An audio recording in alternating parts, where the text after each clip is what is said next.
Hi and welcome back to the channel. Not been out on a bike for about 3 months because it's winter. So I thought today, nice old day. The sun's going down a bit now, admittedly, but it's been a lovely day today. So I thought, let's get the bike out. So before I go for my first ride after 3 months off, I'll go for a few little checks. So I'll go out for a little ride now and I'll let you know what little checks I do. And also there's a few things coming up on the channel as well you may be interested in. So stay tuned and I'll let you know what's what. Anyway, let's go for a little ride, enough waffling. Oh, it's so lovely to get out. This is the first time I've been out for 3 months, I've just noticed. So it's like the 20th of February 2023, so my first ride of 2023. And I don't mind admitting it, I just feel a little bit rusty after 3 months off. Pretty much about what you should do if you have a few months off, or what I suggest you should do if you have a few months off, put it like that. Because again, you know, I'm no major authority on motorbikes. But anyway, here's my little take on it. So because you've had 3 months off, if you're like me, where your bike's garaged up in the winter months, you know, fair weather rider, nothing wrong with that. What the hell do I want to go out in the crappy weather for? So once there's a little bit of sun, like today, everything seems to be dry. It's 14 degrees, so it's not cold, the sun's out. Okay, it's getting a bit late in the day, but I thought, yeah, let's go out and have a little ride. So I'm kind of very eager to get out. So it's very easy just to wheel the bike out of the garage that's been sat there for 3 months, start it up and ride off into the sunset at a million miles an hour because you're all keen to get out. If your bike's been sitting there for a few months, you're probably better off doing a few little checks, nothing major. You don't need to do like a full service and strip the bike down and rebuild it if it's been sitting there for a few months, but just do some little sort of visual checks. So what I tend to do with a lot of bikes, if they've been sitting, first thing I'll do is I'll check the tyre pressure. Okay, this GS has got tyre pressure monitors on it, so in theory if the tyre pressure is going down a little bit it should tell you. That's great, not all bikes have got that. So I would suggest checking your tyre pressure before you go, because chances are it's going to be gone down a couple of pound here and there when it's just been sitting in the garage. If you don't know your tyre pressures, the best thing to do is to ask the company that you bought the tyres from, maybe, what's the correct road tyre pressures if it's a road bike, or just go on the internet, put in your bike and the tyres, and it'll tell you what the recommended tyre pressure should be for that particular brand of tyres you've got on. So that's the first thing. Don't be riding with deflated tyres because it will make the handling a bit unusual, put it like that. So that's the first thing that I do. The second thing I'm going to do is I'll just give the bike a little visual sort of like look round. I'll look underneath the bike. Is there any oil underneath the bike? I'll give the bike a little up and down on the forks a little bit. Just give it a little push up and down on the forks. See if there's any oil leaking off the forks. So how you do that is just push the bike up and down. If you've got conventional forks, again this is got slightly different telelever forks, so it's quite a tucked up here. But on a conventional bike, if it's been sitting for a long time, the fork seals can sort of dry out because they're not being like bathed in oil every day type of thing. So if they dry out, they tend to shrink and crack a little bit, letting oil leak onto the fork legs. So if you've got leaky fork seals, you are going to see a residue of oil on the fork legs when you push it up and down. So just sort of like keep an eye on that. Hopefully you will not have filled your bike with fuel before you parked it up for 3 months in the garage, because fuel does go off. So I tend to try and just run it so I'm on sort of like reserve tank by the time I put the bike away. And like I've just done now, I've got about 47 miles in the tank. So all I've done is I just rode about 3 miles to my local BP station and put 20 quid's worth of their finest Ultimate 97 RON fun juice in there. So it's just got like fresh fuel in there now. I'll put the better quality fuel in, whether it's E5 is better than E10, probably. That's another video. Well, I've already done a video on that, thinking about it. So that's what I kind of do. Once you're out and about, like I am now, I like to go out and about by myself. I don't want my first ride to be 10 mates ringing you up. Not that I've got 10 mates. One mate ringing me up and saying, should we go out for a ride?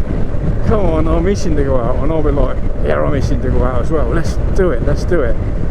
And then you get all excited, and that's when silly things tend to happen.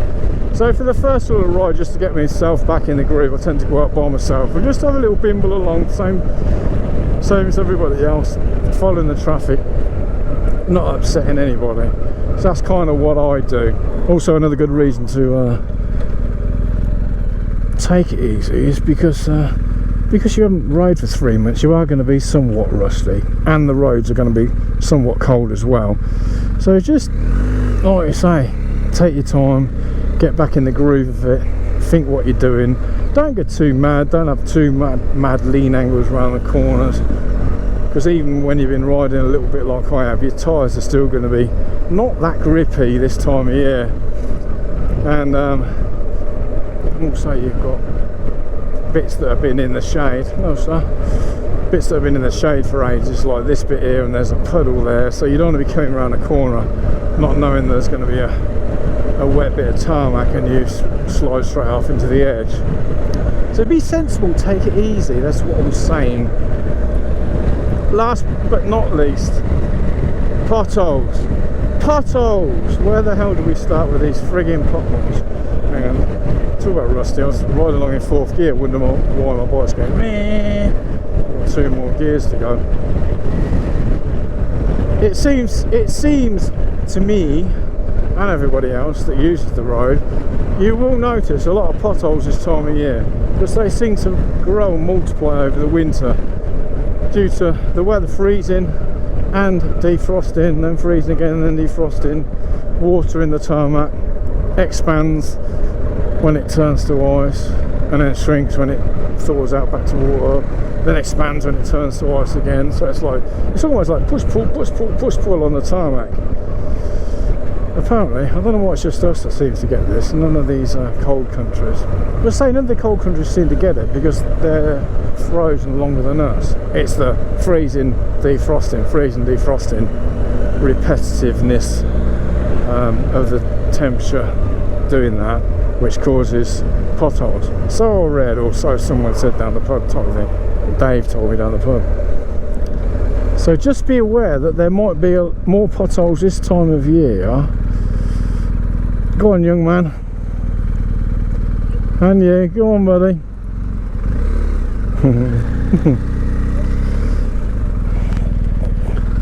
See, there's one there, look. Oh, yeah, bloody pothole. Blimmin' potholes, look. So just be, oh, this is a bit slippy here, you see. Oh, shiny, slippy roads are not good. So that's all I wanted to say, really. The other reason I was itching to get out is because I've got a new camera. I've just purchased my very first GoPro, which is the GoPro Hero 11 Black, is to give it its full title, I think that's what it is. So yeah, I've gone for the all singing, all dancing one, but because I've never used a GoPro before, I'm just hoping I've sort of done it right. So this is my maiden flight, my maiden ride using my GoPro. I will let everyone know on a video what I think about it as like a GoPro Virgin. I'm going straight in because it does seem a bit funny, you know, a bit alien to me. Once you like switch it, what's going on here? Somebody on a push bike doing like 1 mile an hour. So yes, I will do this video or maybe a few more. The only thing I've noticed about the GoPro so far is that even though this one, the battery is supposed to last longer on the 11, and I've got the new GoPro Enduro batteries, which are supposed to last even longer than the standard batteries, I've turned this thing on, got all the settings off of some YouTube videos, the best settings for motor vlogging videos I've been watching before I decided to come out. God, this is horrendous.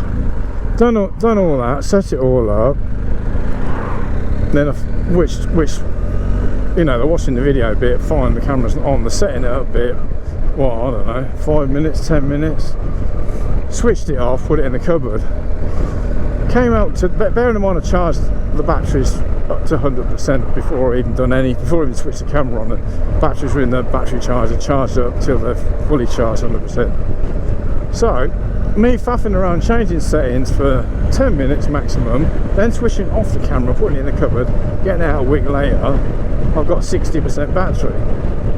So it tends to, it's used 40% battery by being switched off, left in the cupboard. So I charged it up, it was on 100% today. By the time I faffed around with it, getting it on the camera, and I couldn't connect it to the bloody app either, because for some reason or other it wasn't, it wouldn't do the preview. It was connected, my phone was connected to the GoPro app, but it wouldn't let me preview because I wanted to sit on the bike like I am now and get the camera angle just right, by looking at the image that's on my phone, but I couldn't do it. So yeah, so far I'm not very impressed with the battery, and I can't get on the app, which is probably something I haven't done. So I'm not going to slag off the camera connecting to the app bit just yet, because it's probably my fault until I discover why. So yes, this is a little bit of a health and safety video, plus trying out my new GoPro video rolled into one.